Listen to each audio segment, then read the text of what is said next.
Bienvenidos a este canal de filosofía, teología y la visión franciscana del hombre y de la vida. Vamos a hablar sobre el Papa Francisco, que ha fallecido el día de hoy, 21 de abril del año 2025. El Papa Francisco es el Papa del aproximamiento, de la cercanía, de la cultura del diálogo, del humanismo, de la búsqueda de la verdad, de la justicia y de la paz, del desarme, de la sinodalidad, del encuentro fraterno. Por ello, al hablar de fraternidad, rememora la figura del Santo de Asís, de San Francisco de Asís. Por ello, el nombre de Francisco, porque es el Papa del encuentro y de la búsqueda de aquellos que vivían en la exclusión, de los pobres. De nombre Jorge Mario Bergoglio. Nació en Buenos Aires, Argentina, el 17 de diciembre de 1936. Tras la renuncia de Benedicto XVI al pontificado, fue elegido obispo de Roma y Papa de la Iglesia Católica el 13 de marzo de 2013. Se dice que ya en el anterior cónclave que eligió a Benedicto XVI fue uno de los candidatos más votados. El Papa Francisco ha sido el primer Papa jesuita de la historia y el primero proveniente del hemisferio sur. El nombre que adoptó en honor al Santo de Asís ha sido una marca de su pontificado, la opción por los pobres, de su compromiso de diálogo con personas de diferentes culturas y religiones.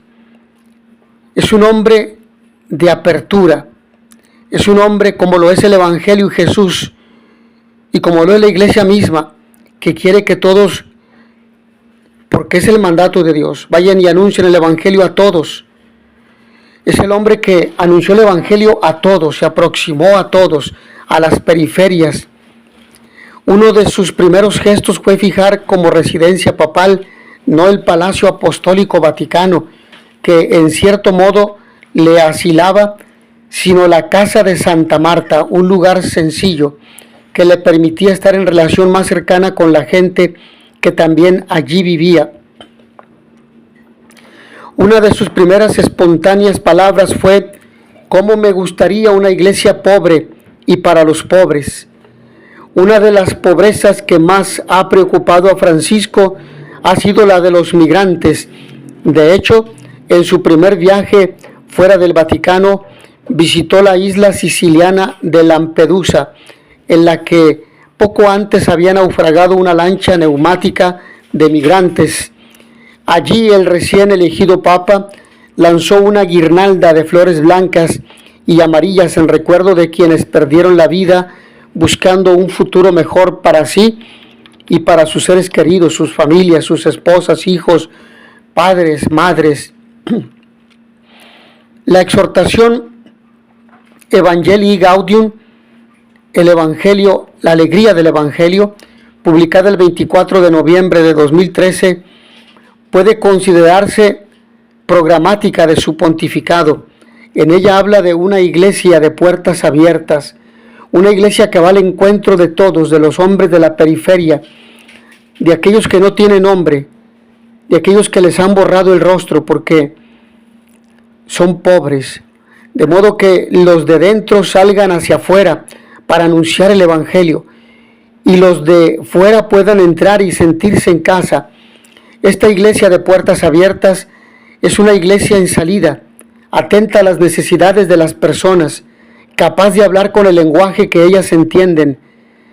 Esta iglesia en salida es lo contrario de una iglesia autorreferencial, que según el Papa Francisco es uno de los peligros más destructores que acechan a la iglesia, así como una iglesia clerical, donde solamente está centralizada en la cabeza de la iglesia, los pastores, pero el cuerpo místico,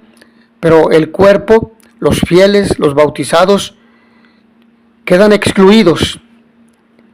Tras esta exhortación, el Papa ha publicado algunas grandes encíclicas que profundizaremos en otro video, pero que quisiera citar brevemente, iluminando los grandes problemas de hoy. Dos de estas encíclicas llevan un título en italiano, porque son expresiones tomadas de Francisco de Asís: Laudato si, alabado seas, y fratelli tutti, todos hermanos, todos somos hermanos. Lo que Francisco dice en la regla y lo que Tomás de Celano, el principal biógrafo de San Francisco de Asís, en el número 83 de la primera biografía, va a decir: todos ustedes son hermanos menores. No luchen por los primeros puestos, no luchen por ver quién es el que manda, porque va a recordar Francisco lo que dice Jesús: el que quiera ser el primero, que se ponga al servicio de todos. La primera trata del cuidado de la casa común y de la necesidad de una ecología integral en la que el primer beneficiado sea el ser humano. La segunda es una urgente llamada a la fraternidad entre todos los seres humanos. El Papa pasa revista a las sombras que obstaculizan la fraternidad. Todas se resumen en una palabra: individualismo, el virus más difícil de vencer. Una cosa llamativa en estos documentos es la referencia que hay en ellos a textos de las conferencias episcopales. Hasta ahora eran los obispos los que citaban al Papa.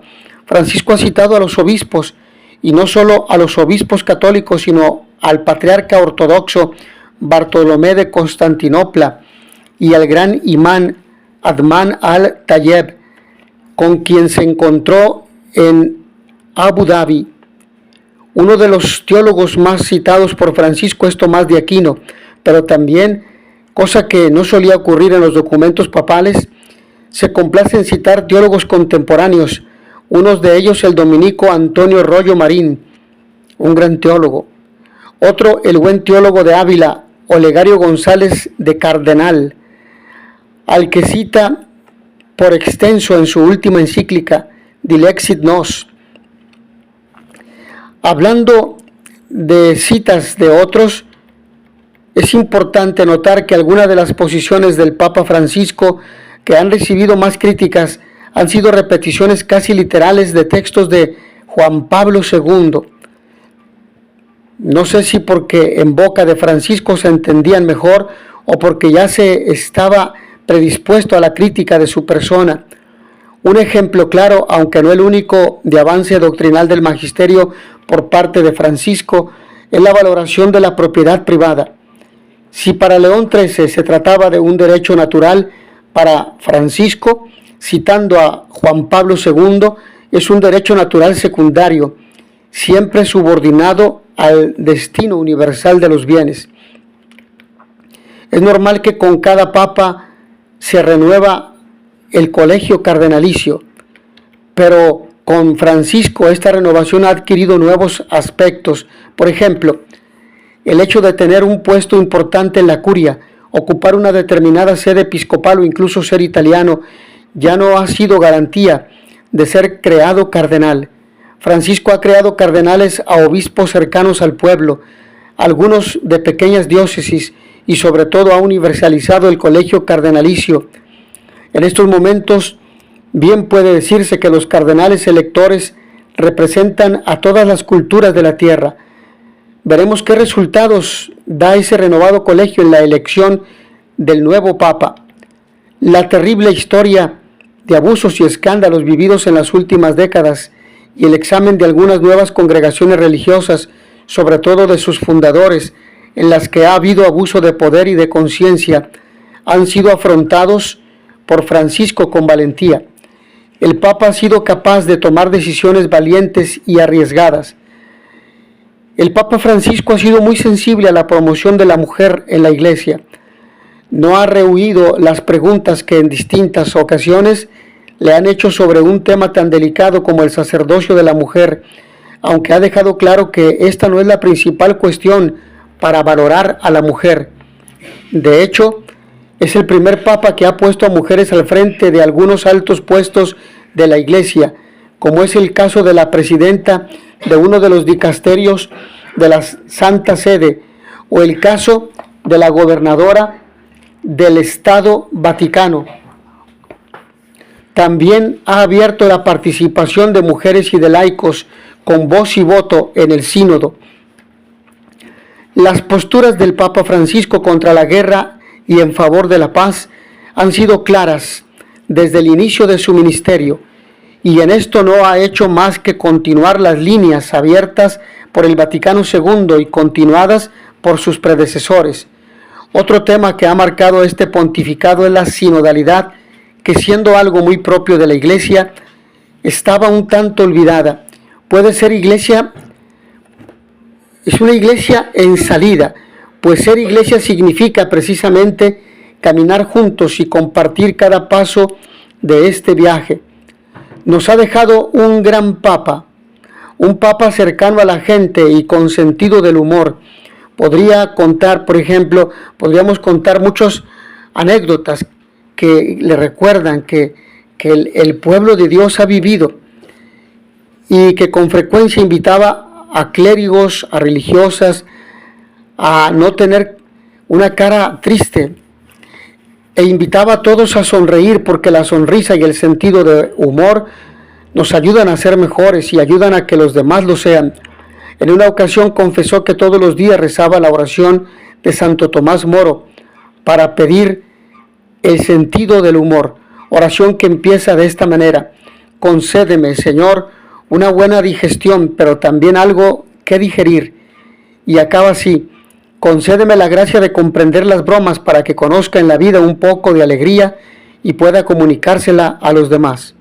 Agradezco a todos ustedes su amable atención. Nos vemos en la siguiente sesión.